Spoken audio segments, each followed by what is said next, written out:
ہم کریں گے ہر مظلوم کی حمایت۔ السلام علیکم، میں ہوں حرین فاطمہ اور آپ دیکھ رہے ہیں حمایتی نیوز HD چینل۔ نظر ڈالتے ہیں آج کی اہم خبروں پر۔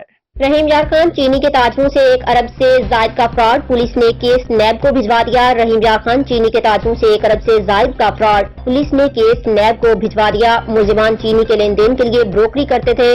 ملزمان نے مختلف اضلاع کے چینی کے تاجروں سے پیسے وصول کیے۔ DPO رحیم یار خان میں چینی کے تاجروں سے 1 ارب سے زائد کا فراڈ ہو گیا۔ ضلعی پولیس آفیسر کے مطابق چینی کے تاجروں سے 1 ارب 19 کروڑ روپے سے زائد کا فراڈ کیا گیا۔ انہوں نے بتایا کہ راشد علی، کاشف علی اور فیصل علی نے تاجروں سے فراڈ کیا۔